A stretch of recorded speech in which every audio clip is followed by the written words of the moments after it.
بسم اللہ الرحمن الرحیم۔ السلام علیکم پیارے بچوں، آج میں آپ کے لیے ایک بہت ہی انٹرسٹنگ کہانی لے کر آئی ہوں۔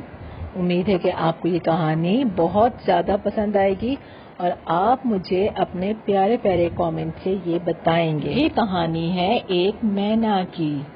ایک تھی مینا، بہت صاف ستھری اور خوبصورت۔ اس کی پیلے رنگ کی چونچ اس کی خوبصورتی کو اور بڑھا رہی تھی۔ مینا نے پیپل کے درخت میں اپنا گھونسلہ بنایا تھا اور اس کا گھونسلہ بہت نرم اور گرم تھا، اور آپ تصویر میں بھی اس پیاری سی مینا کو دیکھ رہے ہیں اور اس کے پیارے پیارے بچوں کو دیکھ رہے ہیں۔ مینا اپنے 4 ننھے منھے بچوں کے ساتھ رہتی تھی۔ صبح سویرے وہ چپکے سے اپنے گھونسلے سے نکلتی، سیدھی باغ میں پہنچتی اور طرح طرح کے پھل کتر کتر کر پہلے خود کھاتی، پھر اپنے پوٹے میں بھرتی اور اپنے بچوں کو کھلاتی۔ تو پیارے بچوں، برڈز جو ہیں وہ کھانے کو اپنے اسٹمک میں اسٹور کر لیتے ہیں اور پھر وہ لے جا کر اسے اپنے بچوں کو کھلاتے ہیں۔ لیکن اس میں ایک نقصان تھا کہ مینا بہت سارے پھلوں کو خراب کر دیتی تھی۔ اب بچوں، ایک دن مالی باغ میں گھوم پھر کر درختوں پر لگے پھل دیکھ رہا تھا اور سوچ رہا تھا کہ اس بار تو فصل خوب اچھی ہوئی ہے، مالک بہت خوش ہوگا۔ مگر پھلوں میں داغ دیکھ کر پہلے تو اس نے سوچا کہ پھلوں کو کیڑا لگ گیا ہے، پھر غور کیا تو معلوم ہوا کہ یہ تو کسی پرندے کی شرارت ہے۔ تو پیارے بچوں، آپ کو تو پتا ہے نا کہ یہ کس پرندے کی شرارت ہے۔ تو اب دیکھتے ہیں کہ مالی نے اس پرندے سے نمٹنے کے لیے کیا کیا۔ تو بچوں، یہ سوچ کر وہ بازار سے ایک پنجرا لے آیا، اسے درخت پر لٹکا دیا اور اس میں ایک کٹوری میں کٹے ہوئے پھل اور دوسری میں پانی ڈال دیا۔ اب خود ذرا ہٹ کے چارپائی ڈال دی کہ دیکھے کون یہ غضب ڈھا رہا ہے۔ تو کیا خیال ہے آپ کا بچوں کہ مینا اس پھندے میں پھنسے گی کہ نہیں؟ اب مینا روز کی طرح باغ میں آئی، کٹے ہوئے پھلوں کے لالچ میں پنجرے میں آ گئی اور پھر پنجرے کی کھڑکی پھٹ سے بند ہو گئی۔ دیکھا آپ نے بچوں کے لالچ کتنی بری بلا ہوتی ہے۔ باہر نکلنے کا راستہ نہ ملا تو وہ بہت گھبرائی اور پنجرے میں اڑ اڑ کر تھک گئی تو بیچاری چپکی ہو کر بیٹھ گئی۔ اب جناب مالی یہ سب دیکھ رہا تھا، وہ بڑا خوش ہوا کہ میرا سارا باغ تباہ کر دیا تھا، اب مزہ آیا۔ ادھر مینا کو خیال آیا کہ اس کی آواز بہت سریلی ہے، اگر وہ گیت گائے تو ہو سکتا ہے کہ کوئی پاس سے گزرنے والا اسے آزاد کرا دے۔ یہ سوچ کر اس نے اپنا گیت گانا شروع کر دیا۔ تو اب مینا نے اپنا گیت گانا شروع کیا۔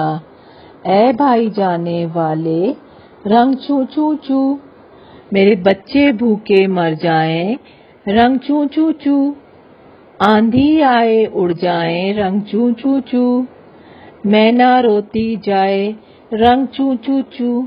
اور اس طرح سے بیچاری مینا پنجرے میں بند یہ گیت گاتی جا رہی تھی کہ کوئی تو ہو جو اس کا گیت سن کر اس کی مدد کو آئے۔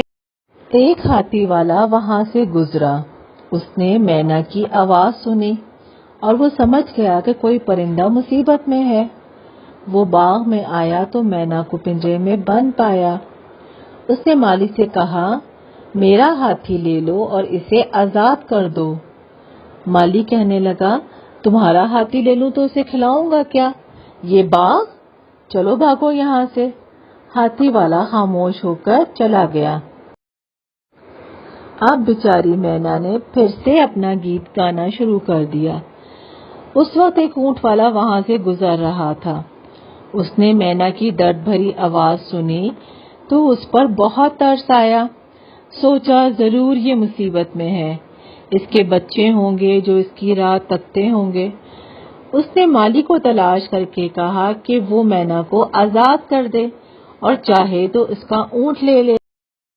مالی کو بہت غصہ آیا، چڑھ کر بولا، کوئی میرے نقصان کا نہیں سوچتا، جو ہے مینا کی ہی طرفداری کرتا ہے، جاؤ بھاگو یہاں سے۔ یہ دیکھ کر بیچاری مینا سر جھکا کر بیٹھ گئی۔ اتنے میں گھوڑے کی ٹاپوں کی آواز آئی۔ مینا ایک بار پھر اپنا گیت گانے لگی۔ اے بھائی جانے والے رنگ چوں چوں چوں، میرے بچے بھوکے مر جائیں رنگ چوں چوں چوں، آندھی آئے اڑ جائیں رنگ چوں چوں چوں، مینا روتی جائے رنگ چوں چوں چوں۔ گھوڑے والا رک کر گیت سننے لگا۔ وہ مینا کو ڈھونڈتا ہوا باغ میں آیا اور مالی سے کہا، اس معصوم پرندے کی دعا لو اور اسے آزاد کر دو، چاہے تو میرا گھوڑا لے لو۔ مالی غصے سے بولا، مجھے اس کی دعا نہیں چاہیے، اس نے تو میرا سارا باغ تباہ کر دیا ہے۔ اب بیچارہ گھوڑے والا بھی ناکام لوٹ گیا۔ اب پیارے بچوں کیا ہوا کہ اسی رات باغ میں چور گھس آئے۔ چوروں نے مالی کو چارپائی سے باندھ دیا اور اس کی جیب سے سارے پیسے نکال لیے۔ مالی خوب چیخا چلایا، مگر وہاں کون تھا جو اس کی مدد کو آتا۔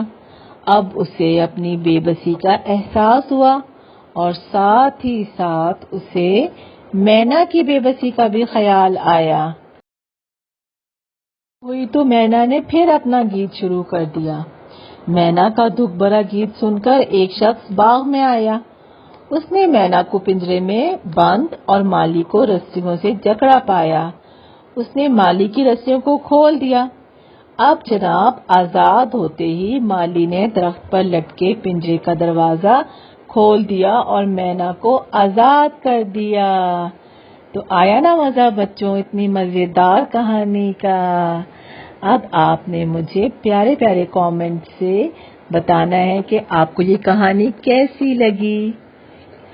تو آپ نے اب میرے چینل کو ضرور لائک کرنا ہے اور اسی وقت سبسکرائب کا بٹن دبانا ہے۔